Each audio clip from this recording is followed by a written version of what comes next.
दोस्तों, मैं आपका दोस्त आशीष शर्मा एक बार फिर से आशीष शर्मा क्लासेज में आपका बारंबार स्वागत करता हूं। आप वीडियो अंत तक देखें, लाइक कीजिए। अगर वीडियो आपको अच्छा लगे तो लाइक कीजिए, सब्सक्राइब करना बिल्कुल भी ना भूलें। वीडियो को आगे बढ़ाते हुए मैं बताना चाहता हूं, कार्यपत्रक इस बार 86 से लेकर और 90 तक के कार्यपत्र को हम अध्ययन करेंगे। पहला प्रश्न है, दिए गए चित्र को देखिए और अपने मन में एक कहानी बनाइए और उसे शीर्षक भी लिखिए। जैसा कि ये देखो चित्र देख पा रहे हैं, ये बचपन में सभी ने लगभग ऑलमोस्ट ये शीर्षक जो कहानी है वो सभी ने पढ़ी है। तो शिक्षक महोदय जो है वो बच्चों को अपनी शीर्षक भी बताएं और इसमें कहानी का जो है वो रूपरेखा देख करके इसको लिखें। हमने जो है वो शीर्षक लिखा है एक मूर्ख शेर। अब इसमें हमने कहानी बनाई है। एक जंगल में एक शेर रहता था। वह बहुत भूखा था। शिकार की तलाश में जंगल इधर उधर भटक रहा था। तभी उसे एक खरगोश मिल जाता है। वह उसे खाना चाहता है। तब खरगोश कहता है, महाराज, इस जंगल में एक और शेर आ गया है। वह खुद को जंगल का राजा बता रहा है। शेर ने कहा, कहाँ है वह? खरगोश शेर को कुएं में दिखाता है। शेर अपनी परछाई देखकर कुएं में कूद जाता है और मर जाता है। ये इस कहानी का सार था। दूसरा प्रश्न देखते हैं, कौन कौन से कार्य ऐसे हैं जिन्हें करने की हिम्मत आप नहीं जुटा पाते हैं और वे कार्य और उनको न कर पाने के कारण भी इस दी गई सारणी में आपको लिखना है। जैसा हमने देखे 2 कॉलम है इसमें, कार्य और कारण। तो हमने पहला जो है वो लिखा है मोटरसाइकिल चलाना। अब इसमें न कर पाने का कारण गिर जाने और लगने का डर लगता है। दूसरा लिखा है अंग्रेजी ढंग से पढ़ पाना।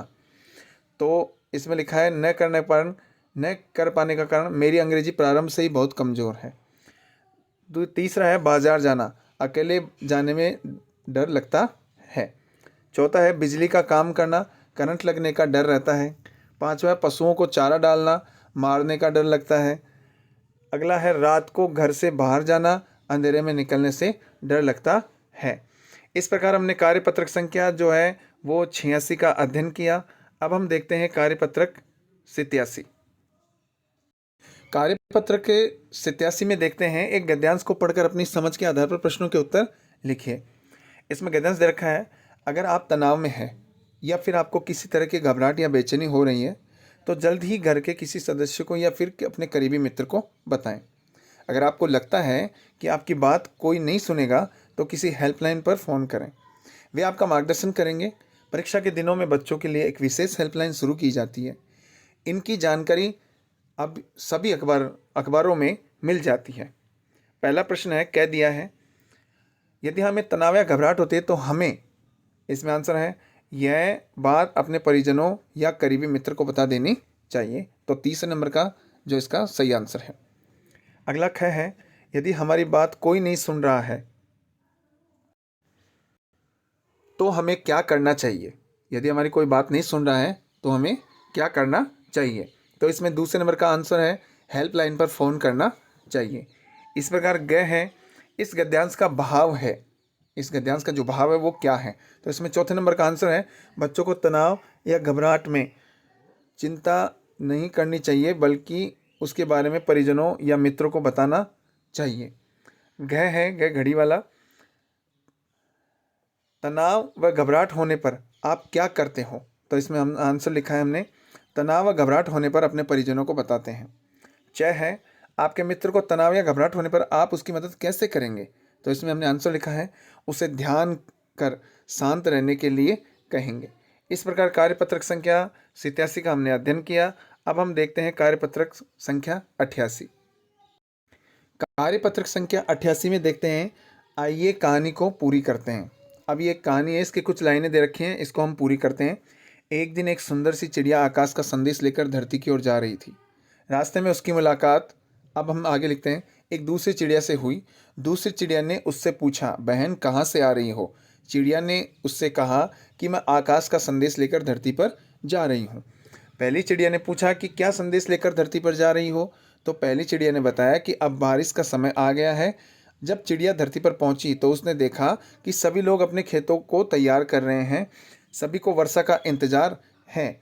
फिर उसने वापस जाकर आकाश से कहा, हे आकाश, अब आप बादल को आदेश दीजिए कि वह वर्षा करे जिससे किसान फसल उगा सके। ये हमने कार्यपत्रक संख्या जो है वो हमने पढ़ा 88। अब हम देखते हैं कार्यपत्रक संख्या 89। कार्यपत्रक संख्या 89 में हम देखते हैं गद्यांश दे रखा है और इसको पढ़ करके नीचे लिखे जो प्रश्न हैं उनके उत्तर लिखना है। गांव के लोग बहुत खुश थे। एक चमत्कारी बाबा उनके गांव में आए थे। बाबा के लिए विशेष रूप से व्यंजन तैयार कर गांव के लोग सुबह शाम मंदिर के पास इकट्ठा होते। जब ये बात तेनालीराम को पता चली तो उसे लगा कि दाल में कुछ काला है। वह मंदिर गया और बाबा के पास बैठ गया। बाबा ने मंत्र का जाप आरंभ किया। तेनालीराम ने देखा कि बाबा एक ही मंत्र को बार बार दोहराया जा रहा है। तेनालीराम को पता चल गया कि वह बाबा ढोंगी हैं। अचानक तेनालीराम आगे बढ़ा और उसने बाबा की दाढ़ी से एक बाल खींच लिया। मुझे स्वर्ग की चाबी मिल गई, तेनालीराम चिल्लाया और सब चौंक गए। तो ये बाबा इतने महान हैं कि इनकी दाढ़ी का एक बाल ही मुझे हमेशा के लिए धन्य कर देगा, तेनालीराम ने कहा। तुरंत ही बाबा की दाढ़ी का बाल पाने के लिए भाग दौड़ मच गई। अब भयभीत होकर बाबा अपनी जान बचाकर भागा और लौटकर कभी वापस नहीं आया। अब इसमें प्रश्नों का आंसर देखते हैं। तेनालीराम को कैसे पता चला कि बाबा ढोंगी है? तो इसमें हमने आंसर लगाया, एक ही मंत्र का बार बार दोहरान कर रहा था या दोहरा रहा था, इस वजह से उनको लगा कि वे बाबा जो है ढोंगी है। तीसरे नंबर का जो है इसका आंसर सही है। ख है इसमें तेनालीराम। इनमें से तेनालीराम के बारे में क्या कहा जा सकता है? तो इसमें देखिए चारों ऑप्शनों में से जो दूसरे नंबर का ऑप्शन है चतुर और बहादुर। तीसरा नंबर का ग है। जब तेनालीराम को ये पता चला कि बाबा ढोंगी है तब उसने क्या किया? तो दूसरे नंबर का ख जो ऑप्शन है, बाबा की दाढ़ी से एक बाल खींच लिया। इसी प्रकार घ घड़ी वाला है, मुझे स्वर्ग की चाबी मिल गई। यहाँ तेनालीराम ने चाबी किसे बताया है? तो इसमें स नंबर का जो ऑप्शन है, दाढ़ी के बाल को। अब च जो है वो प्रश्न है उसका देखते हैं। आप तेनालीराम की जगह होते तो बाबा को क्या सबक सिखाते? तो हमने लिखा है, बाबा को पकड़कर पुलिस के हवाले कर देते क्योंकि वह लोगों की भावनाओं के साथ खेल रहा था। अब हम देखते हैं कार्यपत्रक संख्या, हमने 89 का अध्ययन किया। अब हम देखते हैं कार्यपत्रक संख्या 90। कार्यपत्रक संख्या 90 में देखते हैं, एक विद्या को परिवर्तन करके सीख पाना। अभी न होगा मेरा अंत, अभी अभी तो आया है मेरे वन में मृदुल बसंत, अभी न होगा मेरा अंत। हरे हरे ये पात, डालियां कलियां कोमल गात, मैं ही अपना स्वप्न मृदुल कर, फेरूंगा निद्रित कलियों पर, जगह एक प्रत्युष मनोहर। अब देखते हैं पहला प्रश्न दे रखा है, ऊपर लिखी कविता को ध्यान से पढ़िए और इस पंक्ति को हम इस प्रकार लिखेंगे। जैसा इसमें देखो एक एक्सरसाइज दिया है, एक उदाहरण दिया है, अभी ना होगा मेरा अंत। तो ये जो कविता का जो लाइन लिखी है उसको हिंदी में कन्वर्ट, उसका भावार्थ के रूप में हमें लिखना है। तो मेरा अंत अभी नहीं होगा। तो इसी प्रकार हमने लिखा है, अभी अभी तो आया है, तो इसको लिखा है आया तो अभी अभी है। इसी प्रकार मेरे वन में मृदुल बसंत, इसी प्रकार मृदुल बसंत मेरे वन में, अभी न होगा मेरा अंत, अभी मेरा जो अंत है वो अभी नहीं होगा। हरे हरे ये पात, ये हरे हरे पत्ते, डालियाँ कलियाँ कोमल गात, तो डालियाँ कलियाँ और कोमल शरीर। गात का मतलब होता है शरीर, गात का मतलब होता है शरीर। इसी प्रकार देखिए,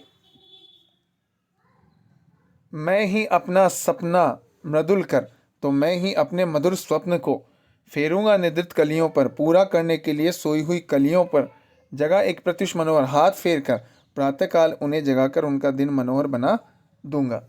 इस प्रकार हमने 86 से लेकर 90 तक कार्यपत्रकों का विस्तार से अध्ययन किया। मैं आशा करता हूं कि आपको ये वीडियो बहुत अच्छा लगा होगा। अगर आपको ये वीडियो अच्छा लगा हो तो लाइक कीजिए, कमेंट कीजिए, शेयर कीजिए, अपने मित्रों से शेयर कीजिए, ताकि ये वीडियो का जो प्रॉफिट है, एक फ़ायदा है, जो ज्ञान है, वो दूर से आपके अपने मित्रों को भी मिल सके।